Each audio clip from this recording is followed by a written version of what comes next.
The next point that I want to make is that when you're centered in your head, you're going to be far more rational, stable, consistent, and calm compared to when you're centered in your heart. Now, this one's quite controversial, I suppose, but hopefully it will make sense as we go through it. And I'll represent it with a straight line over here and a wavy line over here. There are, broadly speaking, two kinds of truth: constant truth and provisional truth. Constant truth never changes at all. So the sun rises in the east and it sets in the west. It always has, always will. That is constant. Murder is wrong. Always has been, always will be. That's constant. 2 + 2 = 4. That is constant. There are things that are true, always have been true, always will be true. An example of a provisional truth would be that on the day I'm making this video, the monarch of the United Kingdom is Queen Elizabeth II. Now, one day that will change and it will no longer be the case. Charles will take over, then William, then George. But even those provisional truths tend to change very slowly. It will take decades for the truth about British monarchs to change. Furthermore, our understanding of those truths tends to change very gradually as well, if at all. When I was 4 years old, I learned that 2 + 2 = 4, and I still hold to that same understanding today, and I always will, until the day that I die.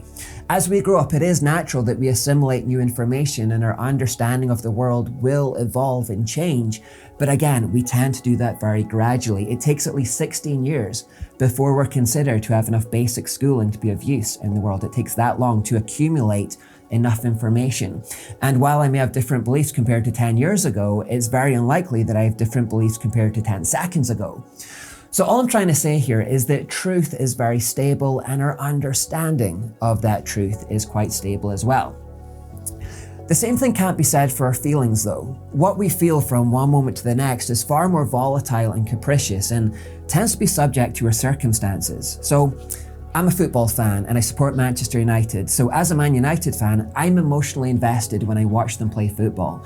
Indeed, it could be described as being on an emotional roller coaster. That describes the ups and downs and the twists and turns of watching Man United play football. One moment I'm feeling elated because I think they've scored a goal. The next I can be in the depths of despair because that goal has been ruled out for a foul. A moment later I can be enraged because the referee's made a bad call. The next I'm excited again because we're back on the attack. That can all happen within 5 minutes. Indeed, it's possible to feel the full gamut of emotions in a single day. Happiness, sadness, worry, stress, excitement, hope, anger, all the rest in a single day. So perhaps I could simplify all of this by simply saying that what we know is far more stable than what we feel.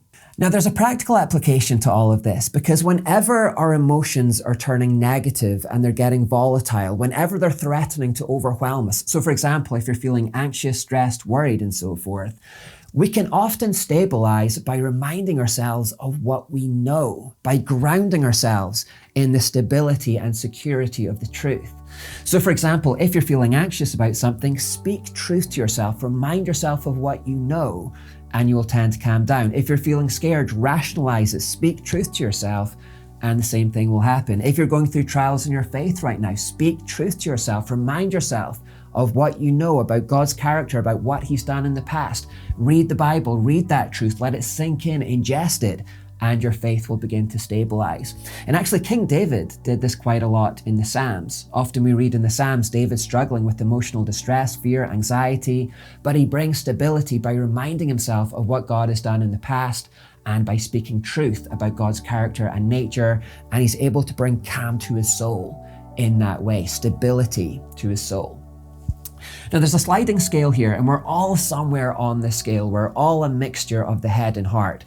But if someone is really centered in their emotions and they're really unable to control them, it's clear that they're going to live quite a tumultuous, messy life. For example, if someone feels like they want to have lots of junk food, knowledge should kick in and hold them back, saying it's not going to be good for you. You know this. You know you're going to feel terrible later. But if that person has little resistance to their feelings, and if they're just emotion-led, they're going to binge on the junk food. Then maybe they feel depressed though, because they're overweight and unhealthy and they feel bad when they look in the mirror. So maybe they now feel like eating ice cream or even getting drunk to make themselves feel better. That's not the answer, and knowledge should tell them that. But if they're led by their emotions, they're gonna eat the ice cream, they're gonna get drunk, and now the problem is even worse. Then maybe they decide to go to the gym, but when the time comes, they just don't feel like it, so they don't go. And then maybe they're married, but they feel attracted to someone else that they work with, so they have an affair.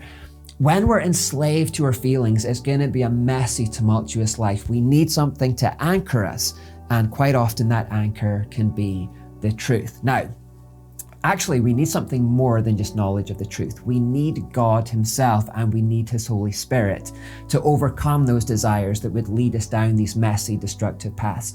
I can't get into that right now because we would go too far off track if I did. But if you're one of those people who feels like your life is messy because you just find you can't say no to your feelings and desires and cravings, I have done other series where we kind of get into that. So I would say watch Stay Free and The Secret of Joy in particular, and hopefully they will help you out, especially if you're not a Christian, because if you're not a Christian, then you won't know that the Holy Spirit has this unique power to help you overcome being enslaved to your temptations and cravings and desires. I think I'm going to leave it there. So this is going to be quite a short episode in the end. In the book, I say a bit more about this, but for the purposes of this video, I think the point has now pretty much been made. And actually, I don't think it's that controversial to say that knowledge is clearly more stable than emotion, and therefore to live centered in the head is to be more calm than to live centered in the heart. Now, that's not to say that emotions or feelings are bad or anything like that. I need to make that clear. I don't want to be misunderstood. In fact, that's kind of what I talked about in the book, about how sometimes we need to do the loving yet slightly crazy, tumultuous, impulsive, irrational thing. And I go into movie examples like in It's a Wonderful Life. It's not rational for George Bailey to jump into that ice hole to save his brother Harry, yet it is loving and it is good. It's not rational to give away your life savings to all the people of the town when the Great Depression happens, yet it is loving and it's good. I've heard real life stories of people picking up a stray dog, and it's not rational to keep that dog because they don't have the time, the space, or the money for one. And yet that impulsive, slightly crazy, tumultuous decision to just love ends up being the best decision they ever made. So sometimes it is good to do the slightly crazy, tumultuous thing if it's in love. And of course, emotion isn't bad. Need to make that clear, far from it. As always, I just want to say, keep these things in balance. And the best way to do that, I must repeat, is to come to God, whose Holy Spirit will lead us into truth, so that we have that anchor of stability in the storms of life, and will also teach us when that time is right to just love with abandon, to let go, and to do it self-sacrificially. As always, the key is to come to God.